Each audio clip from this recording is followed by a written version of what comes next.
Mahuhuli pa tayo sa lakad natin yan eh.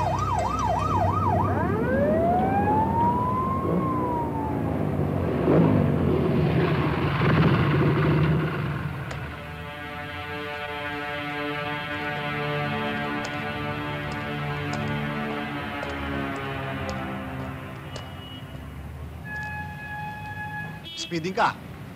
Ano ba problema? Wala ho, sir. Lisensya mo. Ayan. Ayan ang napapala mo. Para kasing hari ng kalsada eh. Magdusa ka.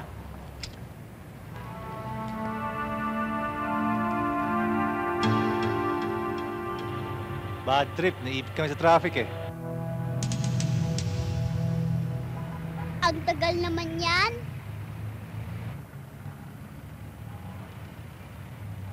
Chip, makahuli lamang sa eskwelahan tong bata eh. Hindi naman tayo magkatalo. Pasalamat ka. Bro, magkano ba?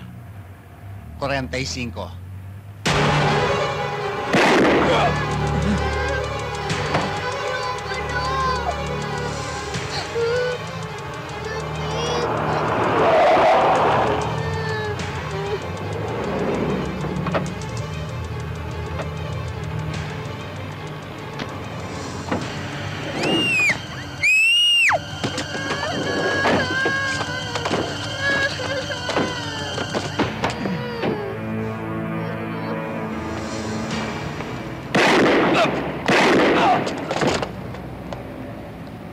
Sige, ilayin nyo na yan! Ako na bahala dito! Abante!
Pasensya ka na ha. Hindi man lang ako nakapunta sa libing ng nanay mo. Hindi ko kasi alam eh. Dinumolish na pala yung dating lugar nyo. Itong ang tirahan nyo, ang tagal bago ko natuntun eh. Matagal kasi bago ka nagpakita sa akin eh. Okay itong bagong lugar mo ah. Asinsado ka na, pare, ha? Kung alam mo lang. Pero mas gusto ko pa sa dating lugar namin. Siya nga pala, pare. Saan ka ba naglalagay ngayon? Sa Antipolo, dun sa Mayamot. Ginawa kong caretaker nung warehouse ni Mr. Chong. Yung bang dating pinupuntahan natin nung araw, yung abandoned. Oo nga. Yung maluwag na compound. Oo, yun.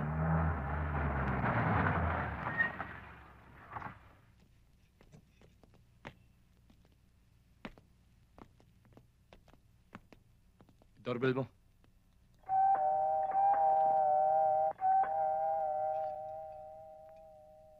Sandali lang, pare, ha? Sige.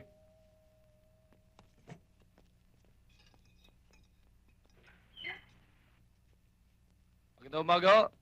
Magandang umaga rin, ho. Ano bang atin, sir? Ikaw ba si Brando Aguilar?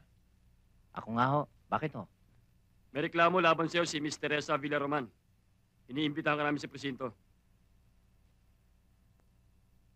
Ano naman, ho, ang reklamo ni Teresa sa akin? Pinatay ang kanyang amang si Mr. Villaroman. At ikaw ang suspek. Pare, nauna na ako sa'yo, ha? Okay. Sir, saan ho dito si Brando Aguilar?